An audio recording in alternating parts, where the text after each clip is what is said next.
अस्सलाम वालेकुम, किरण नाज हियर। कैसे हैं आप तमाम लोग? यकीनन ठीक होंगे, खैरियत से होंगे। सबसे पहले तमाम मेरे व्यूअर्स माजरत कबूल कीजिए क्योंकि पिछले 3-4 दिन से ज़रा तबीयत नासाज थी, जिसकी बुनियाद पर प्रोग्राम तो मेरा हो रहा था, लेकिन यहाँ पर द किरण नाज शो नहीं हो पा रहा था।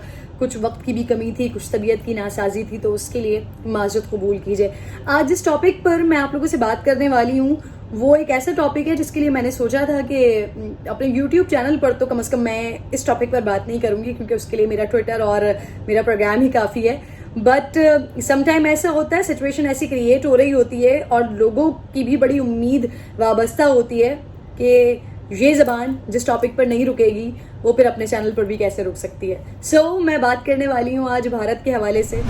भारत में जनाबे वाला, भारत हर तरह से कोशिशें करता है कि किसी भी तरीके से पाकिस्तान के किरदार को मनफी साबित करने की, किसी भी तरीके से पाकिस्तान के किरदार को ख़राब किया जाए, किसी भी तरीके से पाकिस्तान को एक दहशतगर्द स्टेट करार दिया जाए, समझा जाए, लोगों के जहनों में डाला जाए।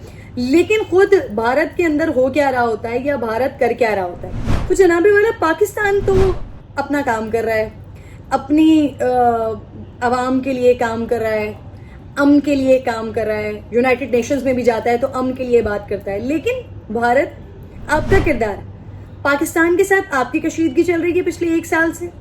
पिछले 4 महीने से वो गलवान में पिटे शुटे, फिर उसके बाद वो जो मारवार पड़ी है, याद है ना आपको? फिर वो मुन्ना भाई वाला एक्ट भी किया नरेंद्र मोदी साहब ने। खैर, 4 महीने से वहां पर आप लोगों का सिलसिला खराब चल रहा है। नेपाल के साथ आपके मामला खराब चल रहे हैं, भूटान के साथ आपके मामला खराब चल रहे हैं, ईरान वाला चाबहार वाला मामला किस तरह से आपका खटाई में पड़ा, श्रीलंका के साथ क्या सिचुएशन है वो भी आप लोगों के सामने है।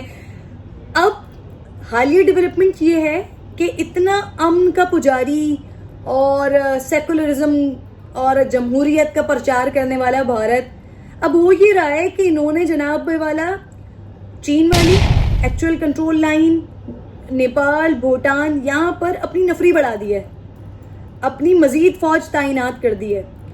तो ये खित्ते में खौफ फैला रहे हैं हम या खित्ते में परेशानी क्रिएट करने की या जंगी जुनून सवार है जनाबे वाला आपके सर पर।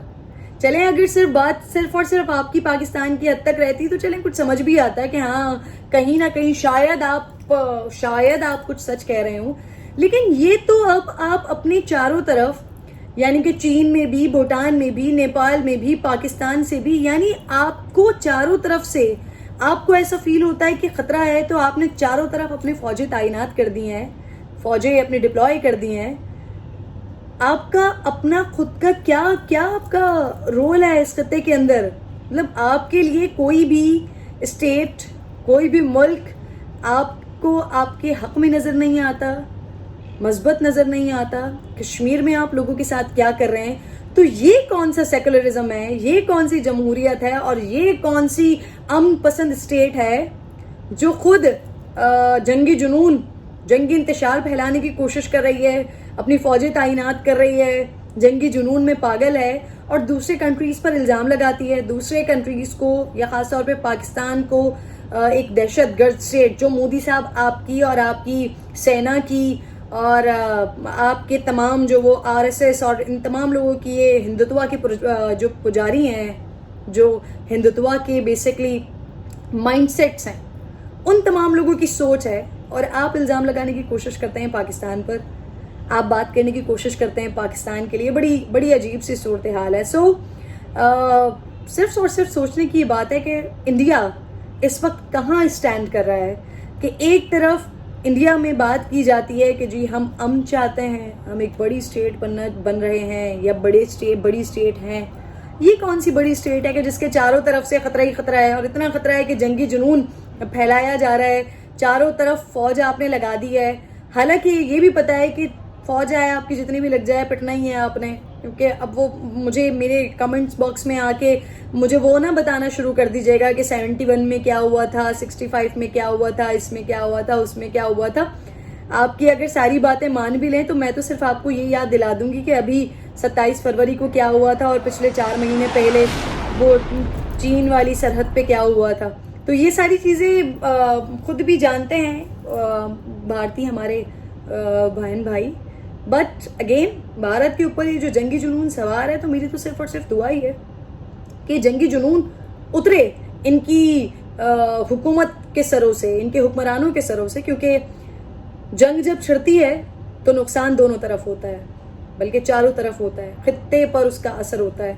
और ये जो बड़े हाथी होते हैं ना, इनकी जंग की वजह से जो मासूम लोग होते हैं उनकी जानें जाती हैं। बच्चे जो बेटे हैं, जो फौजी जवान हैं, वो चाहे यहाँ के हों, चाहे वहाँ के हों, चाहे नेपाल के हों, चाहे भूटान के हों, चाहे चाइना के हों, जब माओं की गोद उजड़ती है तो बड़ी तकलीफ होती है। इस तरह के ये मोदी जैसी सोच के लोग ये दुनिया में इसी तरह का इंतशार फैलाना चाहते हैं। जो जिस तरह से ये माओं की गोदें उजाड़ रहे हैं कश्मीर में, शायद यही सोच वो मजीद आगे लेकर चलना चाहते हैं। तो मेरी तो सिर्फ और सिर्फ दुआ है कि इनको किसी न किसी तरीके से हिदायत मिले, और अगर नहीं मिलेगी तो फिर पाकिस्तान से किस तरह का जवाब मिलता है, चीन से किस तरह से लाते घूसे चमाटे मिलते हैं, तो फिर वही आपका मुकद्दर ठहरेंगी। कोशिश करके देख लीजिए। फौज तो आपने आगे बढ़ा दी है, एक्चुअल कंट्रोल लाइन पर फौज उतार दी है।